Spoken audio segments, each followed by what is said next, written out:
Halo, selamat sore pemirsa. Ketiga informasi tadi akan mewarnai jumpa kita sore ini Sabtu 3 Desember 2011. Dan di akhir pekan ini kami hadir dari arena Sand Sculpture Festival di Sentul City, Bogor, Jawa Barat. Bersama saya Isyana Bagusoka, inilah seputar Indonesia akhir pekan.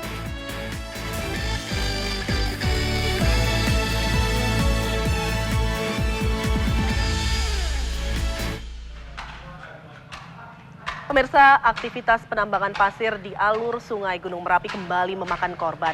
Sebuah truk tertimpa longsor dan mengakibatkan seorang penambang luka-luka. Hampir seluruh badan truk ini ringsek tertimbun tanah longsor dari tebing setinggi 10 meter di alur Sungai Putih, Desa Salamsari, Kecamatan Serumbung, Magelang. Yamidi, seorang penambang yang tengah mengambil batu, terluka terkena pecahan tebing dan kini tengah dirawat di Rumah Sakit Umum Daerah Muntilan, Magelang. Peristiwa terjadi sekitar pukul 10 pagi. Saat itu, truk terparkir di tepi tebing karena akan digunakan memuat batu yang baru ditambang.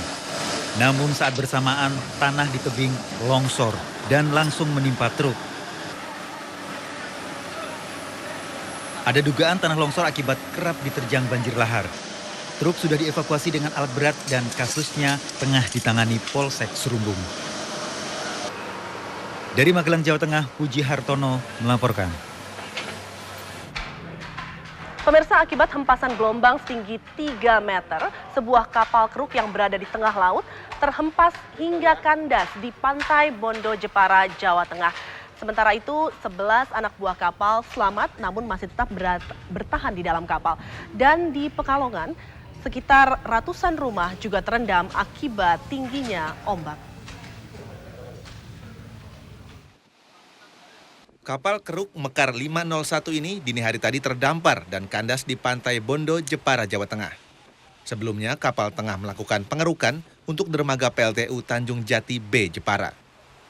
Kapal terdampar akibat terseret gelombang besar setinggi 3 meter. Dia datang, itu jam 2 lebih. Karena ini ada kerusakan satu mesin, jadi dia tidak bisa melawan angin sama gelombang. Sampai berita ini diturunkan, 11 anak buah kapal masih bertahan di dalam kapal sambil menunggu gelombang reda sehingga evakuasi bisa dilakukan. Sementara ketinggian ombak mencapai 3 meter, menyebabkan ratusan rumah di tepi sepanjang pantai Kota Pekalongan terendam air laut.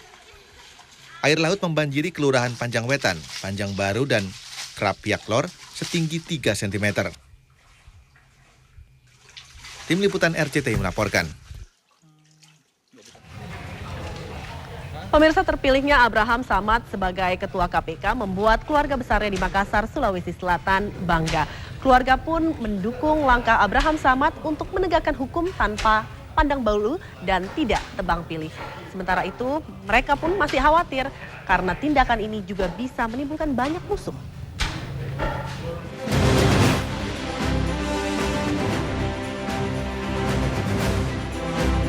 Indriana Kartika, istri Abraham Samad, sangat bersyukur atas terpilihnya pengacara muda ini menjadi ketua KPK. Di mata Indriani, Abraham merupakan sosok yang tegas dan memegang kuat komitmen. Meski tak terpungkiri kekhawatiran akan banyaknya musuh saat menjabat sebagai ketua KPK. Khawatir pasti sebagai manusia iya, tapi insya Allah lah kita serahin lagi. Ya saya kan udah lama 13 tahun ngedampingin Bapak, sebelum-sebelumnya Bapak juga aktif di anti korupsi. Udah banyak lah saya ngadepin ini itu. Sebelumnya Abraham Samad menyatakan siap melaksanakan tugas barunya memberantas korupsi tanpa tebang pilih, meski nyawa menjadi taruhannya. Gak ada urusan saya dengan tekanan politik, intervensi politik, karena saya mempunyai sikap yang mandiri, saya mempunyai sikap yang independen, saya terlepas dari kepentingan-kepentingan apa yang ada di negara ini. Semenjak mendaftar jadi KPK, saya sudah berkomitmen untuk mewakafkan diri saya untuk bangsa dan negara, untuk memberantas korupsi tanpa pandang bulu. Jika saja ya dalam mewakafkan diri saya ini saya menemui aja, bagi saya itu saya mati secara terhormat daripada saya harus mati oleh serangan jantung di atas tempat tidur. Sudah ada komunikasi dengan Abraham Samad, doktor hukum pidana alumnus Universitas Hasanuddin ini memiliki 2 anak buah pernikahannya dengan Indriani. Abraham Samad terpilih menjadi Ketua KPK melalui voting dengan meraih 43 dari 56 suara anggota Komisi 3 DPR. Abraham mengalahkan 4 calon pimpinan KPK lainnya yang lebih senior, yaitu Busro Mukodas yang mendapatkan 5 suara, Bambang Wijoyanto 4 suara, dan Zulkarnain 3 suara, serta Adnan Pandu Praja 1 suara. Dari Makassar, Arham Hamid melaporkan. Kita beralih ke Kalimantan Timur, pemirsa, memasuki hari ke-8 pencarian korban akibat runtuhnya jembatan Kutai Kartanegara masih terus dilakukan. Hingga kini setidaknya 21 korban telah ditemukan tewas, sementara 16 lainnya masih dinyatakan hilang. Jasad laki-laki ini ditemukan sekitar 3 km dari lokasi runtuhnya jembatan Kutai Kartanegara. Jasad teridentifikasi sebagai Abdul Khalid, warga Kabupaten Kutai Barat berusia 66 tahun. Hingga hari ke-8 ambruknya jembatan Kutai Kartanegara, tim SAR masih belum berhasil mengevakuasi korban yang terjebak di dalam mobil. Penyelaman sejak pagi tadi terpaksa dihentikan siang tadi karena arus di bawah permukaan sangat deras dan membahayakan. Selain itu, hujan deras dan angin kencang sempat terjadi. Hari ini pergeseran tiang utama di sisi kota Tenggarong sudah mencapai 5 cm. Artinya ada penambahan pergeseran 3 cm. Namun pencarian dan evakuasi korban akan diteruskan hingga tuntas. Hingga kini sudah 21 korban tewas yang berhasil dievakuasi, sementara 16 lainnya masih hilang. Dari Kota Tenggarong, Kalimantan Timur, Beni Prasetyo melaporkan. Pemirsa, tepat sepekan lalu, jembatan Kutai Kartanegara ambruk dan menelan sedikitnya 21 korban tewas. Duka mendalam pun menyelimuti keluarga korban yang ditinggalkan. Namun bagi sebagian keluarga korban lain, mereka masih harus menanti kepastian nasib keluarga mereka yang masih hilang dan belum ditemukan.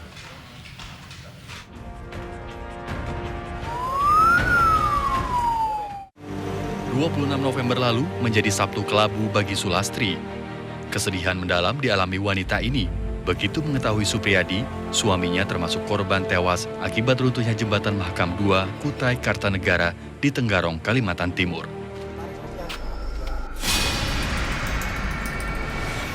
Saat kejadian, suaminya bersama beberapa pekerja lain tengah mengerjakan renovasi jembatan gantung terpanjang di Indonesia ini. Jasad Supriyadi baru ditemukan Selasa 29 November, 3 hari setelah kejadian. Merantau kemana-mana ya bikin kerjaan di proyek itu sudah suami saya, tapi nggak tahu naasnya di sini mungkin, apalagi dia nggak punya orang tua di sini.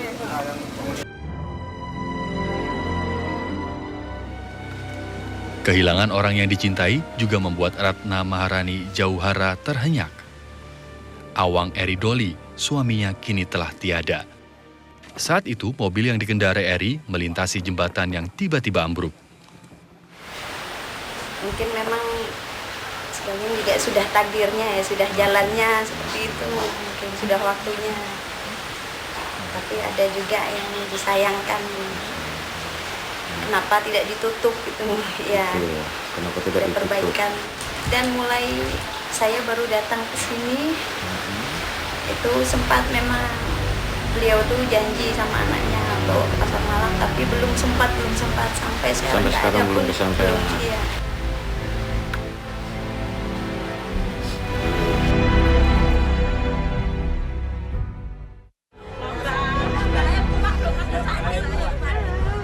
Duka juga dialami keluarga Didik Trangono di Kecamatan Serengan, Kota Solo, Jawa Tengah.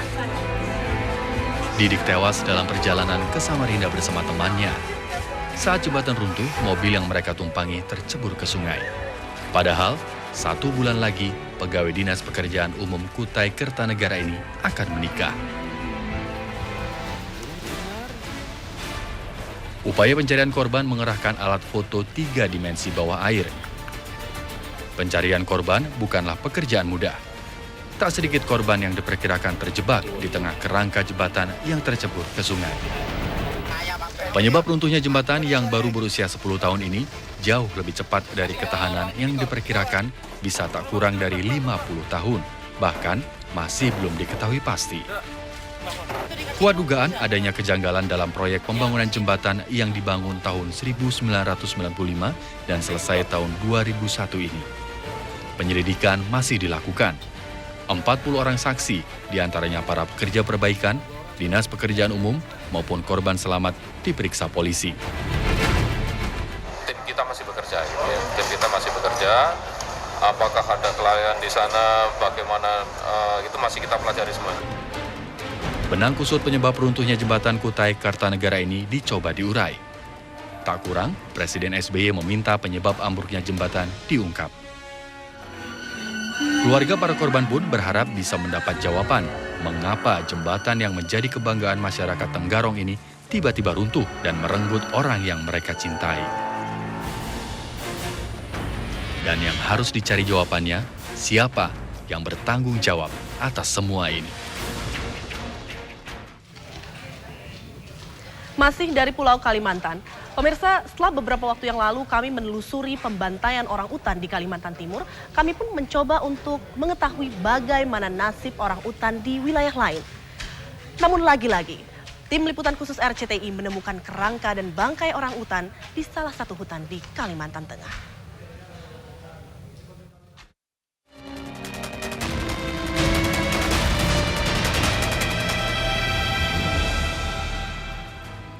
Orangutan ini seolah menikmati kebebasan setelah dilepas liarkan kembali ke hutan.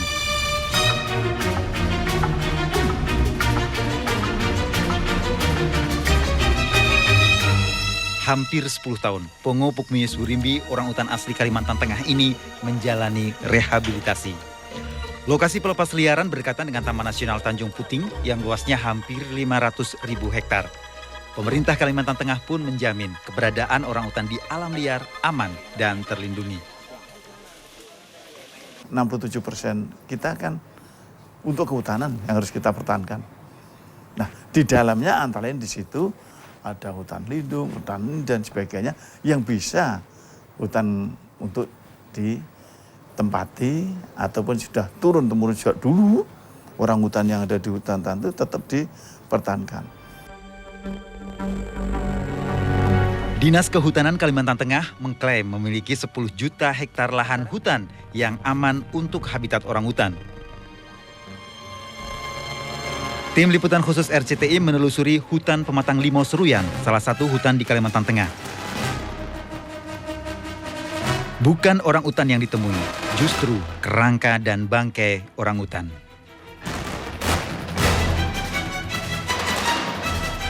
Pemirsa, di hutan Pematang Limau Seruyan, Kalimantan Tengah, kami menemukan bangkai orangutan. Satu masih berada di atas pohon dan satu sudah berserakan di tanah. Kami bisa memastikan ini adalah bangkai orangutan, terlihat dari bulu orangutan yang berserakan di tanah. Lalu apa penyebab kematiannya jika dalam satu lokasi terdapat lebih dari satu bangkai orangutan?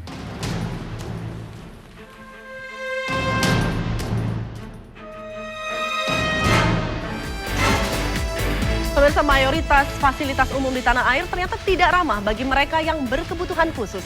Jangan kemana-mana, seputar Indonesia akhir pekan segera kembali untuk Anda.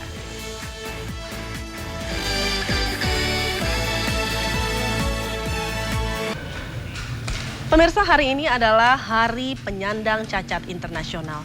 Namun sadarkah Anda, mayoritas fasilitas umum di Indonesia ternyata belum ramah bagi mereka yang menyandang cacat.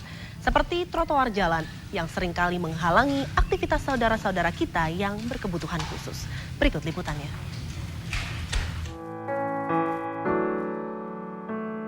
Inilah Reda Bunga. Ia bekerja di sebuah bank di Jalan Jenderal Sudirman, Jakarta. Sejak peristiwa tragis menimpanya beberapa belas tahun yang lalu, mobilitas daerah ini bersandar pada kursi roda.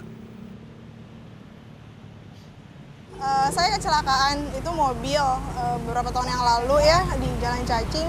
Jadi supir saya pada saat itu memang nyalip untuk mobil kontainer kan, di Jakarta Utara memang banyaknya mobil kontainer, dan dari belakang juga itu ada mobil sedan. Jadi kena bagian depan dan kena bagian belakang. Bukan hal mudah bagi Reda untuk beraktivitas di kota Jakarta ini. Suatu perjuangan besar bagi dirinya untuk melintasi jalan-jalan di ibu kota. Ya, sulit baginya mendapati pedestrian atau trotoar yang bisa ia lalui. Lihat saja patok-patok ini. Ini tentu jadi penghalang bagi Rade untuk bisa menggunakan trotoar. Mungkin trotoar ini dipasang agar sepeda motor tidak melewati trotoar. Namun, warga berkebutuhan khusus macam Reda justru terkena dampaknya.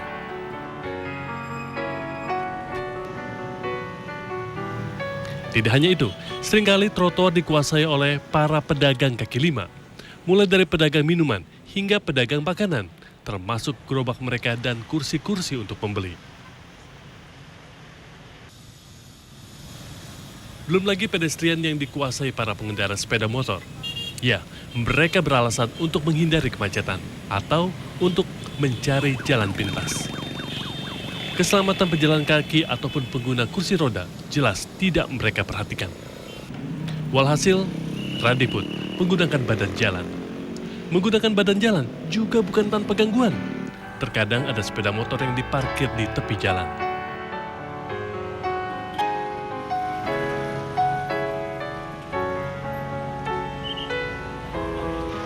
Belum lagi angkot yang seenaknya parkir dan menunggu penumpang.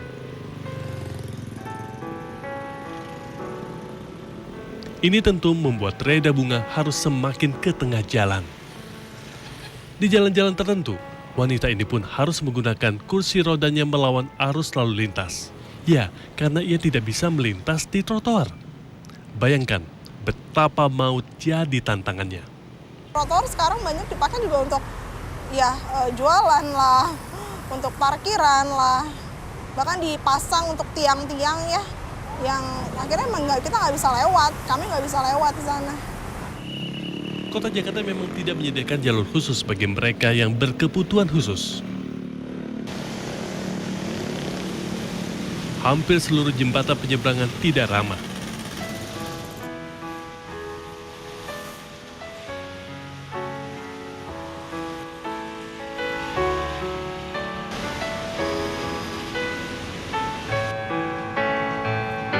Di beberapa tempat memang ada lift, tapi tidak pernah berfungsi.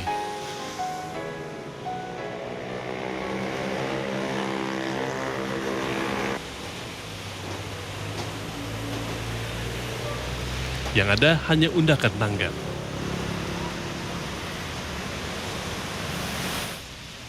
Atau bidang miring yang curam.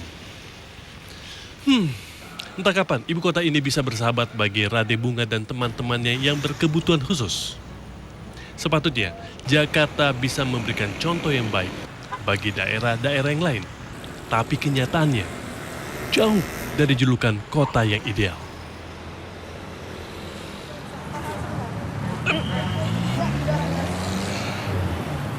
Wow, Jakarta memang berusia 484 tahun, tapi ternyata Jakarta tidak cukup dewasa untuk bisa menyediakan fasilitas memadai bagi warganya yang punya kebutuhan khusus. Dari Jakarta, Iwan Haryadi dan Musjaya melaporkan.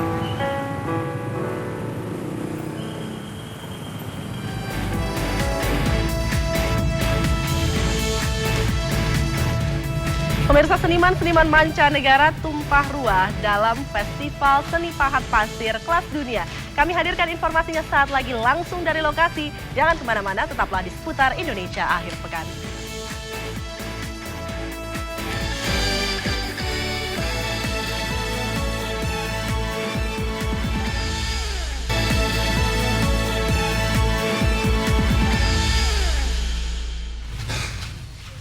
Pemirsa, 2 pekan lagi, masyarakat Indonesia dapat menyaksikan seni pahat pasir kelas dunia yang dilakukan oleh seniman-seniman dari berbagai negara. Dan ini dapat ditemukan di kawasan Sentul City, Bogor, Jawa Barat.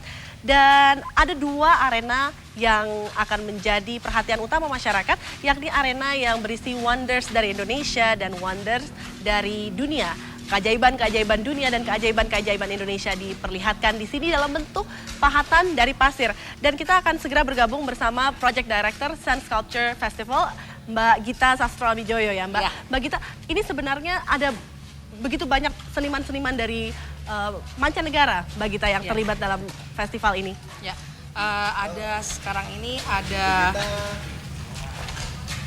22 sculptors dari 11 negara di mana mereka semua tergabung di bawah World Sand Sculpture Academy yang sekarang ini bekerja sama dengan Winmark Mendawa Indonesia menyelenggarakan festival pahat pasir ini.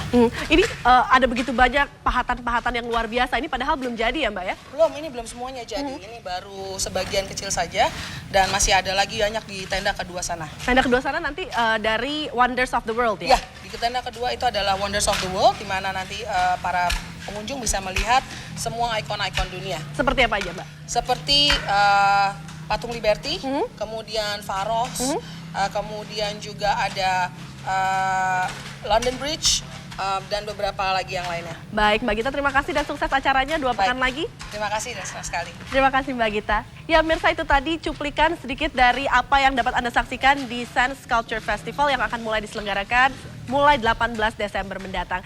Dan sampai di sini seputar Indonesia akhir pekan hari ini. Saya Isyana Bagusoka undur diri. Terima kasih, selamat menikmati akhir pekan Anda dan sampai jumpa.